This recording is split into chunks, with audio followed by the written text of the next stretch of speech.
I think the people who make it, are those who continue to, the basic text talks about, continue to perfect and enlarge their spiritual life.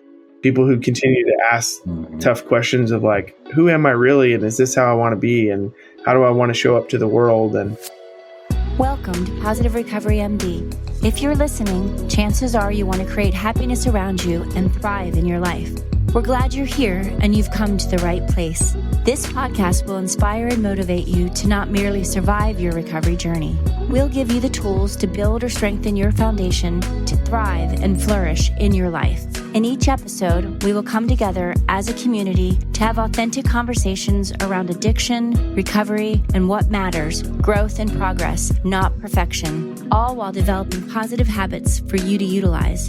To learn more, please visit positiverecovery.com/podcasts to sign up and to receive the daily positive interventions that we'll review, as well as gain access to exclusive positive recovery content available only to Positive Recovery MD listeners. All right, let's get started.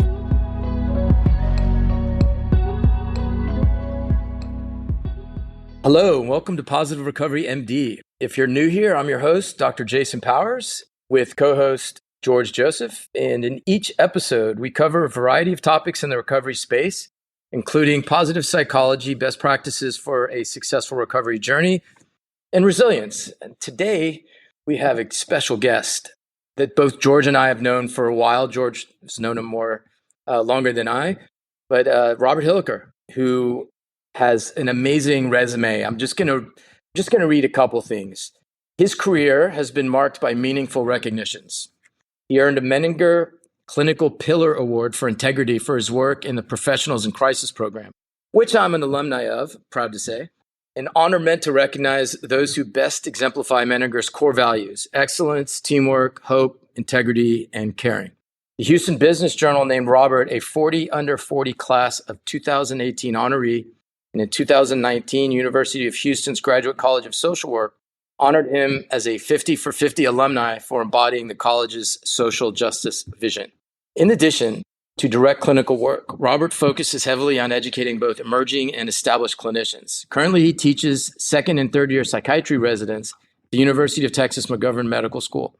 He also enjoys facilitating process groups for psychiatry residents through the Baylor College of Medicine program, and he serves on the faculty of the Center for Psychoanalytic Studies and leads the Ethos Training Institute in educating social workers, professional counselors, psychologists, psychiatry residents. Welcome, Robert. Thank you. I think we're out of time. That was a pretty impressive resume. I think we're done. Yeah, thank you. I appreciate it. Jason, you started out with like that idea of being the patient first, and that's always how Will Davis, who's one of my partners, and I have always come to this is just to we come by this work honestly. We're patients first, and I think that journey of personal recovery always informs the way that I show up to this stuff, and some of those accolades that you were reading out to me are also things that George has. He's been awarded many of the same things like through HBJ and stuff. So, I think that's a reflection, all of our successes for the three of us. That's all a reflection of recovery. I mean, through and through. I mean, that's really at the heart of it. Yeah, I was recognized by Houston Business Journal for being best addiction doc in Houston like 7 times, and I think that's because they didn't know anybody else that was doing it. You were number one of one, right? Hey, still good. Yeah, that is funny. We're going to talk about resilience. We're going to talk about overcoming challenges and stress. What's sort of your general approach when you hear the word resilience? Like, how would you define it? What's your approach? I always go back to my work, early, pretty early in my career, my work with Brené, working really closely with her. She talked about resilience as bouncing back. She would define it as bouncing back, not bulletproofing. And that was a really helpful sort of original definition for me of thinking about, because it situates it correctly around the idea that, resilience is not the absence of struggle, but the ability to cope with that more effectively, right? Mm-hmm. Like getting sober does not take away your problems. It ensures that you're more well equipped to deal with your problems. but the problems will be there. Remember that line in the basic text where it says like fear of people and economic insecurity will leave us. I remember saying, "That mean I'm going to be rich?" And I had this spiritual mentor, this sponsor, he said, "No, Robert, that means you're not going to be afraid of being poor." That's resilience.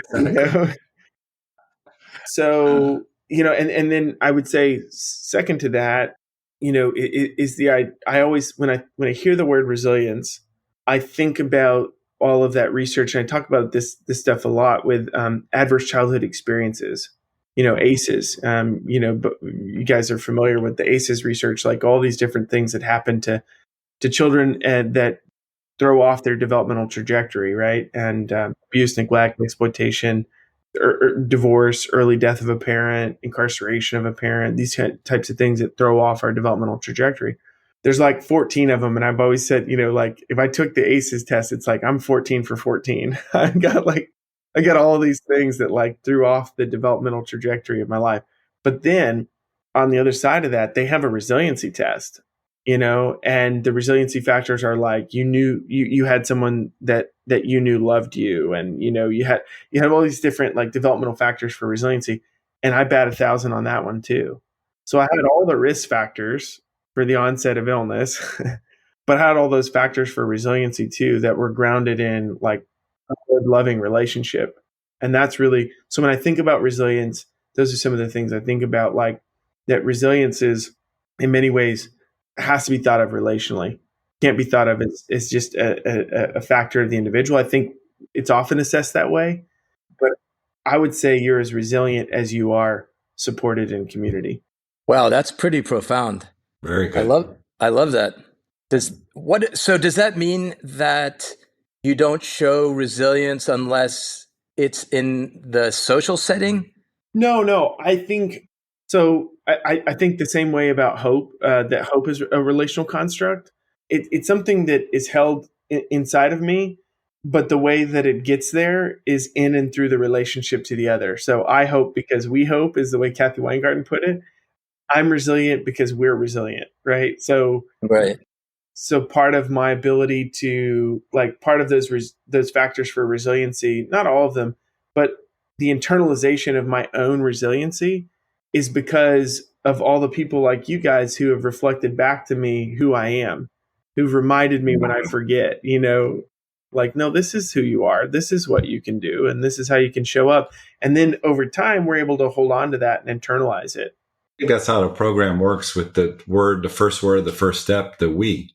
If we don't get support from the we, then we can't show that resilience. And what I like about you, Doc, I was just talking to a guy who's had both his parents, his father and his stepfather, both committed suicide.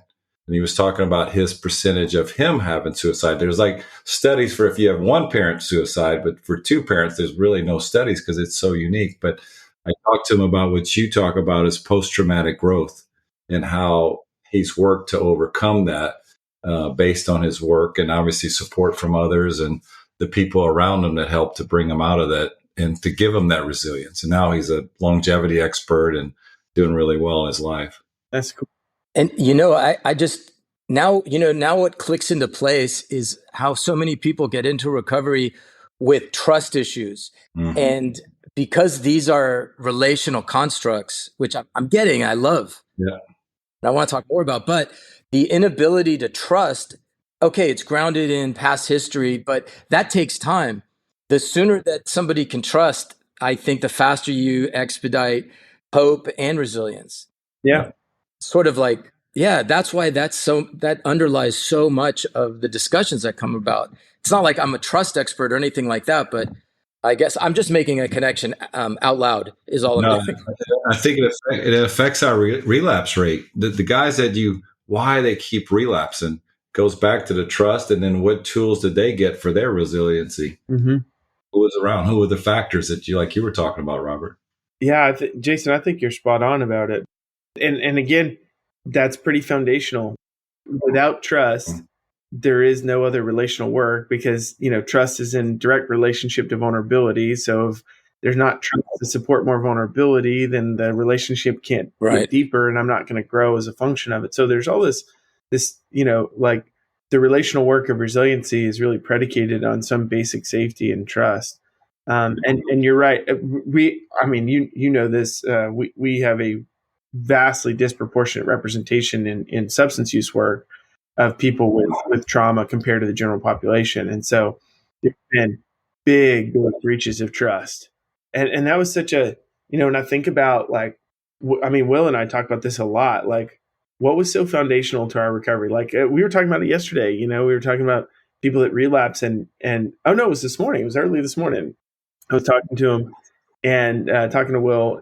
He and I were having this conversation about man, how did we make it? Like, how did that happen? Like, we're just I just feel so lucky, that I could be 24, almost 25 years into this deal. He's 23, almost 24 years in. And how did we get so lucky? And it's not luck as much as some of it is just like luck, and some of it's privilege and all these other things. But the thing that we had in common was this relational piece. And for me, it was like those early mentors who they took me under their wing, and they just kind of said, like, we got you. And I really learned how to trust and love other men. And then that enabled me to be in the kind of loving marital relationship that I'm in with my wife now. Was really predicated on learning how to trust men in recovery and to share honestly with them. And again, those are, now we're talking about trust, but I think if you can build trust and build relationship like that, then you're going to be more resilient. Yeah, I feel like part of my job is to give sort of how-tos, or break down what we're talking about, which is for me delicious, and I can roll in this all day long. But so let me ask you, like, what concrete steps can somebody take if they're like, okay, this sounds great, but how do I get to trust other people if I've got a history of trauma, I'm new in all this? Yeah. Well, it's a great question. I mean, this is where I think the helping relationship can be so important. Trying to vet people who are trustworthy, and I'm not saying that all therapists are trustworthy and all therapists are great, but we have a responsibility as helping professionals to really be safe, Mm-hmm.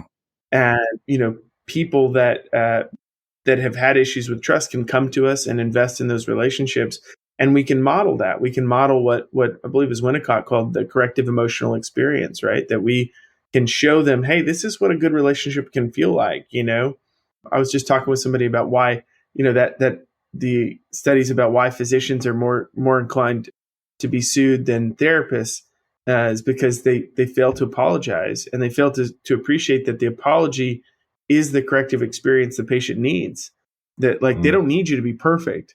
They need you to own it when you make a mistake, because the people that they needed to do that didn't do that. Mm-hmm. And so I think that's a great place to start. If you want to cultivate more resiliency and better relationships and work on trust, I think the therapeutic relationship is a wonderful place for that to begin.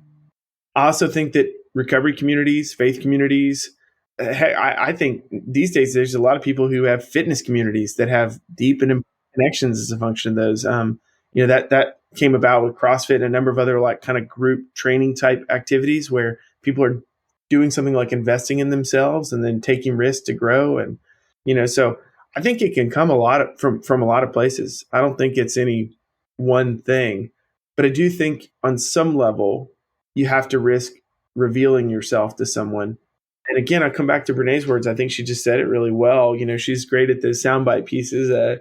She would always say,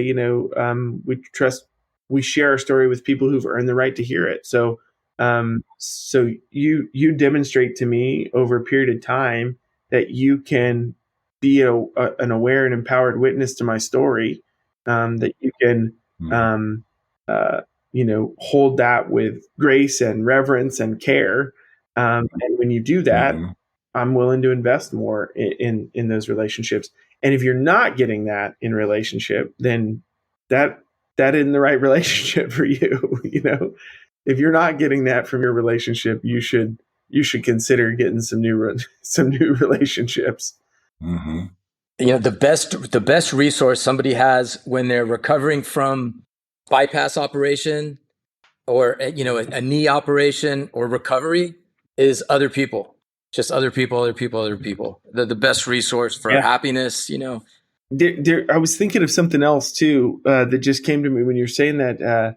There's these, forget exactly where it comes from, but there's some indigenous kind of shaman that they put these questions to the sick. And I was just talking about this with somebody, and they say, when's the last time that you danced? When's the last time that you sang? When's the last time that you laughed? These are resiliency factors. I just saw a study the other week that was saying that out of all these different factors related to kind of basically what was the most efficacious treatment for depression, and it wasn't psychopharmacology and it wasn't talk therapy, it was dance. Yeah, laughter, dance, movement. Boy. Absolutely. So if we're not, dance. Yeah. Yes. What type of was it? Just not your kind of dance, any kind of dance, any kind of movement. It's getting out of themselves. Right. Yeah. Breaking through those barriers. Totally. And so, I mean, there's sort of innumerable factors for resiliency. I think those are some of them. Laughter, song, and dance, definitely. Relationships really at the heart of that. Relationships that can support the weight of trust and vulnerability, and then really getting clear on what those factors are. And for me, when I say get clear about the factors, what I mean is, and I talk about this work a lot. Doing a lot of values clarification work, getting really clear about like, these are the things that I value and how do I represent that in my behavior? Because the more values aligned I live, the more my behavior reflects the values that I espouse, the more grounded in my sense of self that I am and the more resilient I am. Because when the world comes at me with, you're this, you're that, all the projections that the world has for you, you can rest in the fact that like, no, that doesn't fit for me. That sounds like some work you need to do, but that ain't my deal because I'm actually, my behavior's aligned with my values in that, Mm-hmm. I love that. Very good. Yeah. How do you, Robert, in that situation, tie that? A lot of times we see guys come in and they want to do it for their family, and obviously you got to do it for yourself. So how does that clarify with those values? Like, how do you shift them to say, to get your values, you have to do it for yourself. You have to have your self-motivation.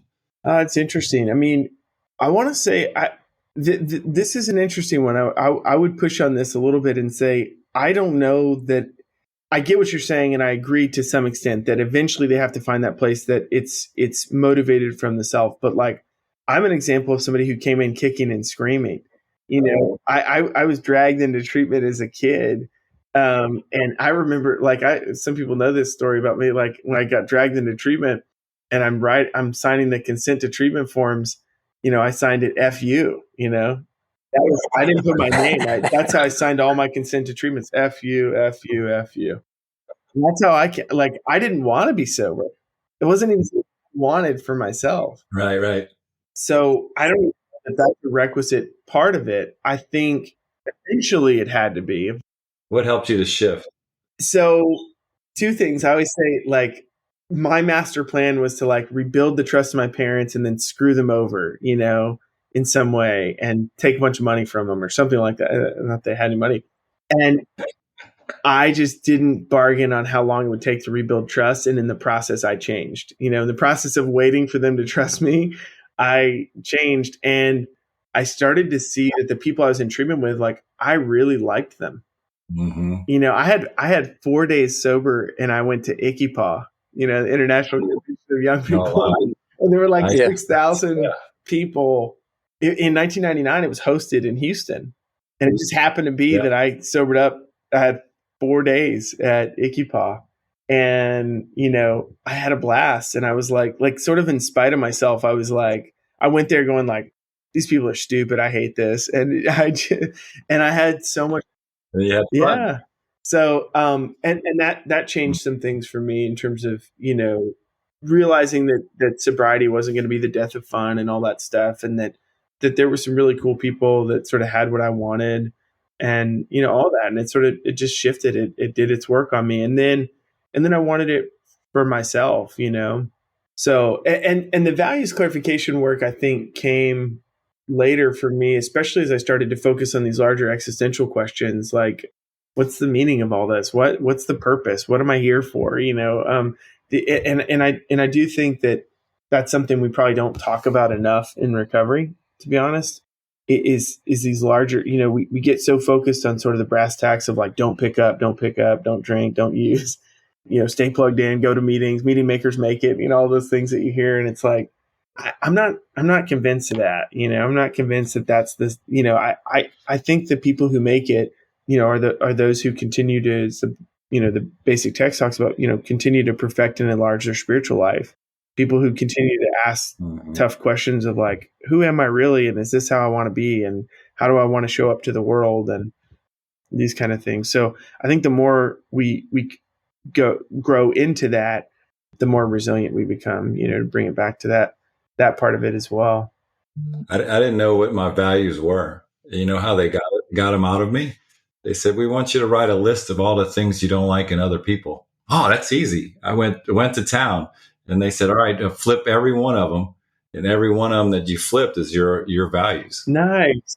So if you didn't like honesty, well, that's your value. So that's how they did it. They tricked me. It was really a tricky little assignment.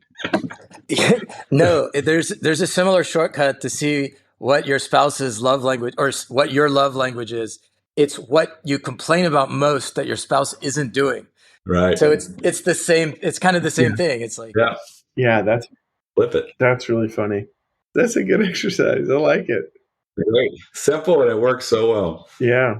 That seems to be a lot more practical than just listing them out from, you take a list that they all look good and then you have to choose your favorites. Mm-hmm. I like that because you don't know what the purpose is. Exactly. So you also can't be trying to gain any certain value, right? No, you buffer. I went to town. Oh yeah, I got some. Yeah, I got all these characteristics I didn't like, but boy, they got me. Yeah, you got a lot of value. I'm like, really? I didn't think I had any values. But Robert, did you see? Like, I thought it was going a different direction. I thought they were going to tell him, okay, these are your defects. Yeah. These are all projections of defects. Yeah, for sure. That's where I thought it was going too. No, that's good. That's really good. I'm gonna have to use that. I like it. Are you more resilient now, Doc? Do you feel more resilient? Yes. It's worked. The podcast works. Yeah, well, I think it's the relationship. I mean, man, I like, you talked about me knowing George longer, but which may be true, just total number of years. But like, I think that's one of the cool. I'll just say this: I don't know if it makes it in or not, whatever. But to me, that's one of the more important aspects of like, there's so many people in this city that we live in that know all of us, like that have seen us through some gnarly stuff and some good stuff and some not so great stuff and some better stuff. And they're sort of like keepers of our history. Like I can go to a meeting that I haven't been to in a while, and there are people that sort of like know that history and know my story and like hold some part of it. And I think there's something to that in terms of what that means to us, because we don't have a lot of keepers of the story. I mean, when you think about like, we're in a 24-hour news cycle that just sort of chews stuff up, spits it out, and is on to the next thing. And, so I think there's something about what long-term recovery does is like people become keepers of and holders of your story, which is a cool thing. I think that's why we feel that way. And here, like I felt the same way you did, Jason. Like when you're like, man, I just like talking to you. It's like, man, I love you guys. I don't even talk to you that much, but I love being with you. And it always feels. I know. Yeah. That's what's so good about recovery, when you know people for years and years and years and you don't see them. And then you're like, as soon as you see them, you connected with them, because we have that common bond. We have the common bond, right? I'm gonna make the plug for two of the people you just announced, Brené and Matt. So the Council's Luncheon on 4/19, Council on Recovery, the largest in America, is here in Houston. We have the strongest recovery community. We'll have up to close to 2,000 people on April 19th, and Brené Brown's our speaker, and Matt Russell is going to be lead the invocation. Oh, beautiful! And I'm the co-chair. Oh, wonderful! Amazing to feel the crowd, the energy. We're hoping for 2,000 people. The most we've ever had is 1,700 or 1,600. Oh, you'll get there. We went to buy a table and they're only selling half tables. So so Ethos will have a half table. We'll be there. So thank you.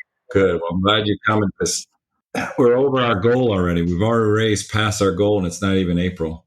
Man. She's bringing it home, man. People love Brené. She's so solid. She's so grateful she was willing to do this. Yeah, that's awesome. Yeah. So it's that same feeling you're talking about. That day, we're going to have that feeling on overload. For sure. That's great. I see so many people about recovering. Houston's so amazing about that. It always feels good to talk to you, man. I don't know why, but I feel better. So yeah, we'll have you back. We'll definitely bring you back for sure. We got a lot of other good topics for you. Thank you, Robert. Great job, man. All right, guys. Thank you both. Thank you for having me on. I really appreciate it, guys. Thank you for listening to this episode of Positive Recovery MD. Don't forget to visit positiverecovery.com/podcast to sign up to get your daily positive interventions sent straight to your inbox. Be sure to subscribe to Positive Recovery MD on Apple Podcasts or wherever you listen to your podcasts to receive an automatic download when a new episode drops. And as always, if you or someone you know needs help, visit positiverecovery.com or call 877-4-SOBRIETY. That's 877-476-2743. Our why is simple. We care. We are here to help.